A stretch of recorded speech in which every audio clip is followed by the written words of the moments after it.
एक दुकान से मुल्ला नसरुद्दीन ने अपने लिए 2 तथा गधे के लिए 10 नान खरीदे, साथ ही भेड़ का भुना हुआ लज्जतदार गोश्त भी लिया। दरी में बैठकर नसरुद्दीन खाना खाने लगा। पास ही खड़ा उसका गधा भी नानों पर हाथ साफ करने में जुटा था।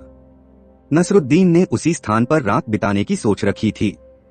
वह खुले में बैठा था तो धनी व्यापारी तथा यात्री तंबू गाड़कर भीतर बैठे मौज कर रहे थे। तभी नसरुद्दीन के कानों में कुछ तेज तेज आवाजें पड़ी, जैसे कोई झगड़ रहा हो। जिस दुकान से उसने नान तथा गोश्त खरीदा था वहीं कुछ हलचल सी दिख रही थी। नसरुद्दीन अपनी उत्सुकता दबा न सका और उसी ओर बढ़ चला। उसने देखा कि दुकान का मालिक एक गरीब से दिखने वाले आदमी से झगड़ रहा था। वह कह रहा था, तुम्हें पैसे देने ही होंगे।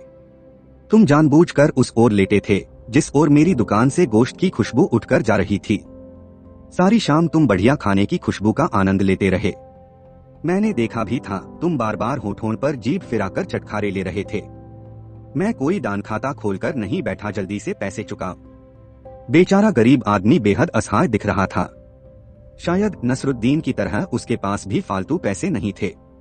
लालची दुकानदार की बातें सुनकर नसरुद्दीन को गुस्सा आने लगा था। तभी दुकानदार अचानक नसरुद्दीन की तरफ मुड़ता हुआ बोला, भाई साहब, अभी आप एक शरीफ आदमी की तरह मुझसे नान गोश्त खरीद ले गए थे, लेकिन इस मक्कार को देखो, मुफ्त में स्वाद लेना चाहता है। क्या इसे दाम नहीं चुकाना चाहिए? नसरुद्दीन उस आदमी से मुखाबित होता बोला, भाई, तुमने लजीज खाने की खुशबू का आनंद लिया है, तुम्हें कीमत चुकानी होगी। लाओ, जितने पैसे हैं तुम्हारे पास मुझे दे दो। सुनकर दुकानदार का चेहरा खिल उठा। गरीब आदमी ने अंटी में से कुछ सिक्के निकालकर नसरुद्दीन की हथेली पर रख दिए। नसरुद्दीन ने उन सिक्कों को दोनों हथेलियों के बीच रखा और दुकानदार से बोला, लाओ, अपना कान इधर लाओ और ध्यान से सुनो। दुकानदार के कुछ समझ में ही नहीं आया। नसरुद्दीन बोला, तुमने सुनी सिक्कों की खनक? हाँ, क्यों नहीं, लाओ, पैसे मुझे दे दो। दुकानदार बोला।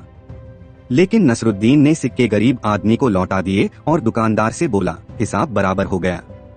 इसने तुम्हारे खाने की खुशबू ली और तुमने बदले में सिक्कों की खनक सुन ली। दुकानदार का चेहरा फक्क पड़ गया। वहां खड़े लोगों ने भी नसरुद्दीन की बात का समर्थन किया।